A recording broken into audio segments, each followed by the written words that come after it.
Redeemer, in the name of Yeshua, your son. You know, all of us every day are asked to do things. Some of the things we don't mind doing, some things we don't want to do at all. And it really kind of comes down to, what is my role and responsibility in that situation, right? Whether I'm a full-grown adult or I'm a child, wherever it is, if someone who has legitimate authority over me asks me to do something or makes a request of me, and it's not illegal, immoral, or fattening, then the question is, if I resist it, why would I do that? Today, we're going to be talking about obedience, lack of obedience, and something called the domino effect. There's a parable Yeshua once shared, and it goes like this, found in Matthew 21, beginning at the 28th verse. A man had 2 sons, and he went to the first and said, "Son, I want you to go and work in the vineyard today." The son answered, "Nah, I don't want to do that." But later on, he changed his mind and he went and worked in the vineyard. The man went to his other son and told him the same thing. This son said, "Sure, Dad, I'll go." But he never showed up.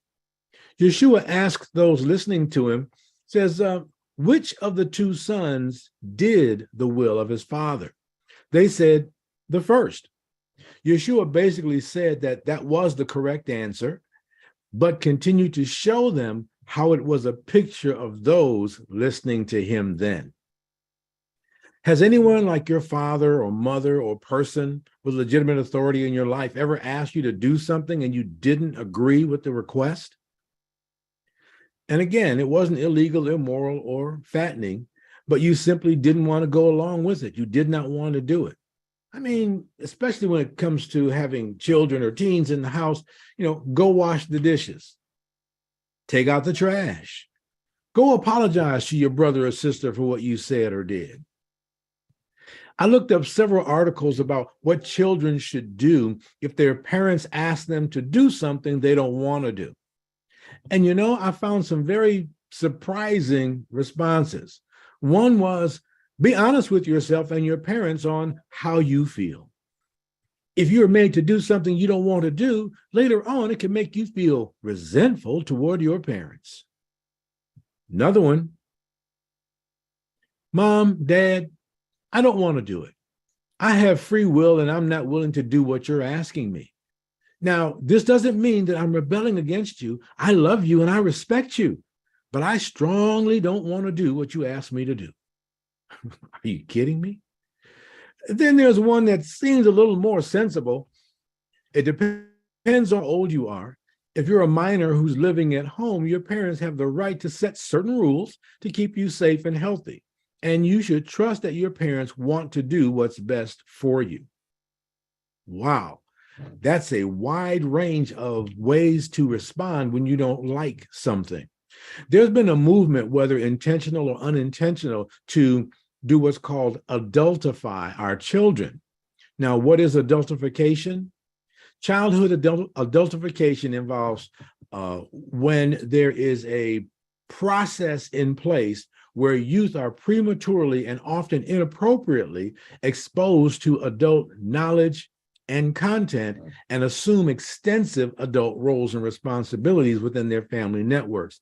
I mean, right, sometimes it may be if you're 10 or 11 years old and you've been told to get your 5, 6, or 7-year-old brothers and or sisters ready for school, do their hair, cook them meals when they get home. Not that you cannot do some of those things, but when it's really all your responsibility, and when it's not done properly, you get scolded for it. That is putting another level of pressure on them. Now, as a result of this, many think that they are peers or equals with their parents and other adults. Children grow into adults who tend to believe they have an equal voice with the one who has authority in their life. So they feel they don't have to listen. I'm sure if you work, you've encountered that, especially if you're in management. You ask someone to do something or give them a direction, and then they give you some mouth. What?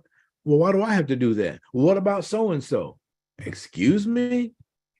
All of you all are doing a particular job, and if I have the responsibility to ask you or instruct you to do something, then I can pick who I want. but they give you pushback and they work for you? Question mark. Well, know this. The Bible does say in Galatians 6, we reap or harvest what we sow or what we plant. I call this the domino effect. Some of you have seen on TV where they have this thing where they set up a bunch of dominoes and they knock one over. It's sort of called a domino toppling.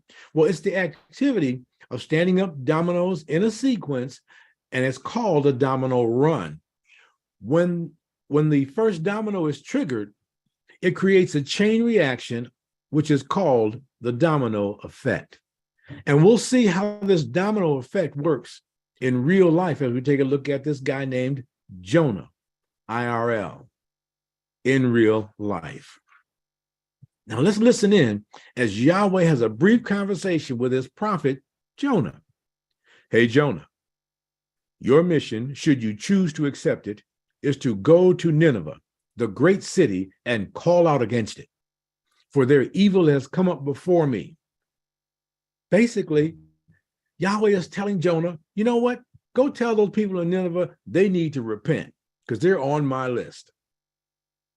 Just so you know, this isn't the first time Jonah has heard from Yahweh. No, in 2 Kings 14:28, it tells us that he restored the border of Israel from Lebo Hamath as far as the Sea of the Arabah, according to the word of Yahweh, the God of Israel, which he spoke through his servant Jonah, the son of Amittai, the prophet who was of Gath Hefer.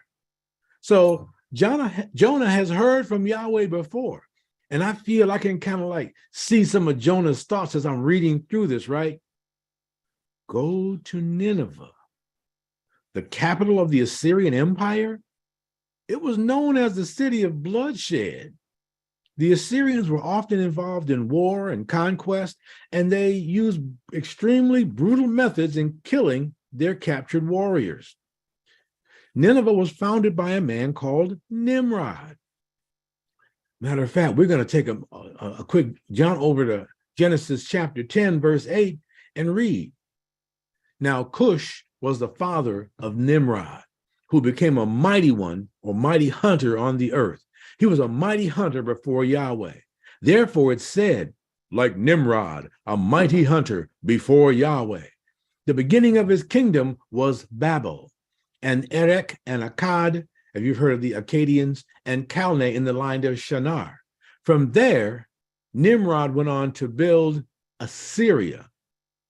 He went into Assyria and built Nineveh and Rehoboth-ir and Calah and Resen between Nineveh and Calah. That is the great city. Nimrod's referred to as a mighty hunter before Yahweh. That's not before like he was being sent out by Yahweh. No, before here refers to in opposition to or in place of. The Assyrians were known for their extreme cruelty. They were known to amputate limbs. They were skin peelers. If they had just conquered a group of people, the king would go out and build a pillar across from the area that they just conquered. Then they would peel the skin off of the people there and then put that peeled skin on this pillar. Gross, right? And I mentioned they amputated heads and limbs and fingers and noses and ears, and they put them on display. They would blind some people, burn some people, whether they were young or old. They were vicious, ruthless, and extremely cruel. They were also idolatrous and engaged in various forms of witchcraft. And it was to this city Yahweh instructed Jonah to go. I can only imagine what he was saying to himself. Oh God, how can you fix your lips to even ask me to consider such a thing? Father, am I on candy camera? Am I being punked by you? And I'm thinking you might be thinking in a similar way. In Hebrew, Jonah's name is pronounced Yonah. And the first time Yonah appears in the Bible is in Genesis chapter 8, verse 8 through 12. But verse 8, it's first translated as the word dove. Noah sent a dove over the waters to see if there was any dry land. Jonah's name means dove. So I'm thinking, Jonah thought about going to Nineveh and decided, I think I'm going to fulfill the purpose of my name and I'm going to find some water. Isn't Jonah being like us, though? Knowing we really aren't where we're supposed to be and want to get all spiritual all of a sudden, quoting Bible verses and things of that nature. Like, yes, I know what the Bible says, but are you where you're supposed to be? Well, we'll see. It wasn't the evilness of Nineveh that drove Jonah to make the decision that he did. I don't think Jonah realized it, but he was about to initiate the domino effect. If he had started the domino effect in the direction God called him to, I believe that would have led to a very successful outcome. But he chose another direction with a different outcome, and we're going to see what happens. So Jonah goes to a place called Joppa. That's actually Tel Aviv in Israel today. He went there to get on a ship with one idea in mind, and that idea was to get away from the presence of God. Well, he successfully tips the first domino in the wrong direction.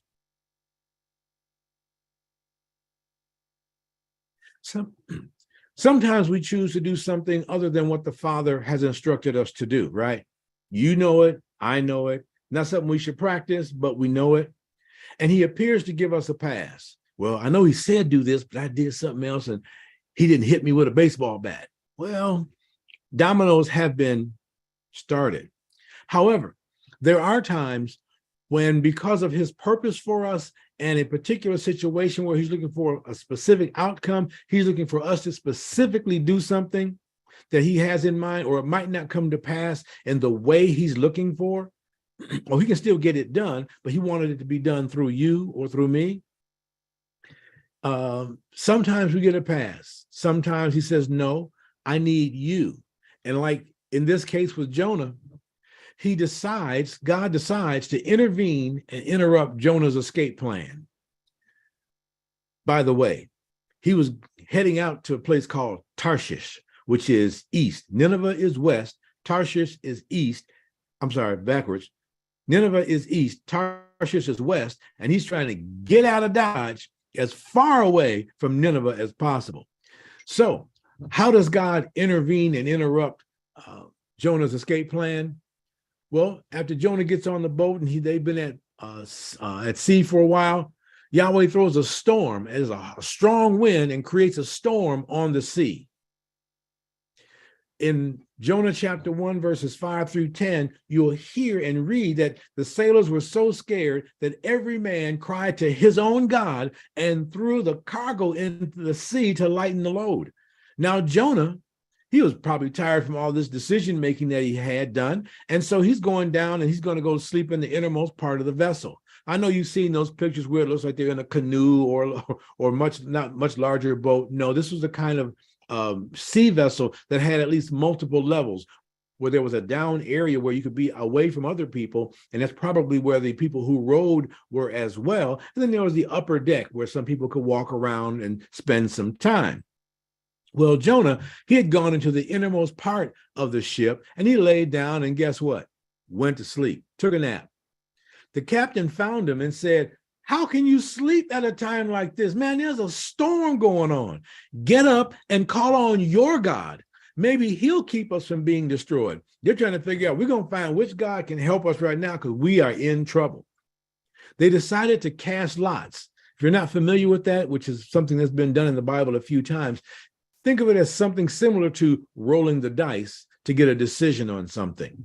So they rolled the dice and they found out that Jonah was the problem. They said, tell us, why is this happening to us? What did you do? Where are you from? Who are your people?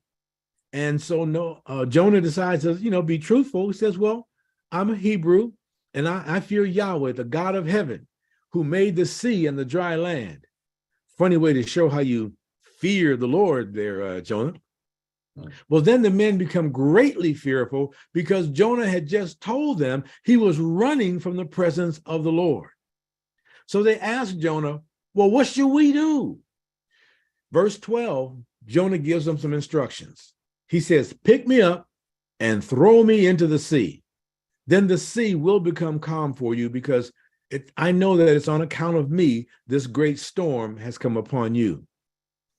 Good way to use your prophetic skills there, Jonah. That's right, it's you. He made a decision he thought was for his own life, which resulted in adversely impacting the lives of so many other people that were on that boat.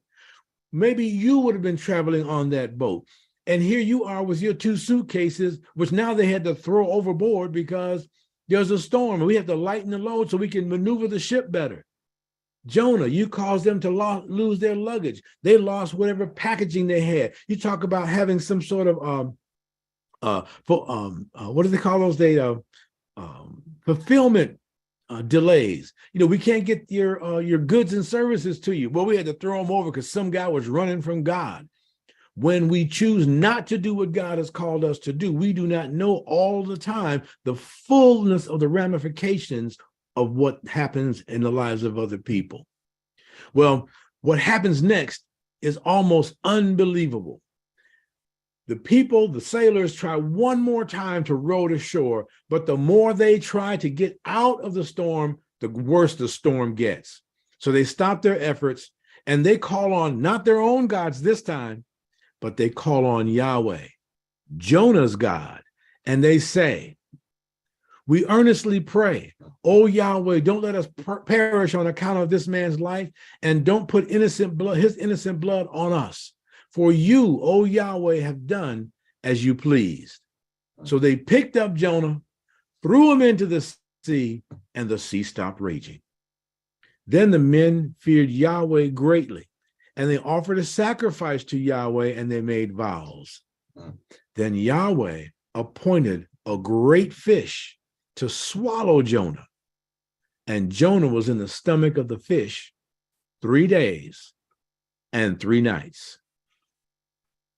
It's hard to follow Yahweh when you don't agree with what he's asking or instructing you to do, right? For some reason, we tend to think it's a conversation to be had rather than a direction to be followed. I mentioned earlier about the adultification of our children. Well, there's something else called the godification of ourselves. We need to be careful and realize that while we may be a friend of God, like Abraham, he's still our father. Jonah was instructed to head east to Nineveh and tell them to repent.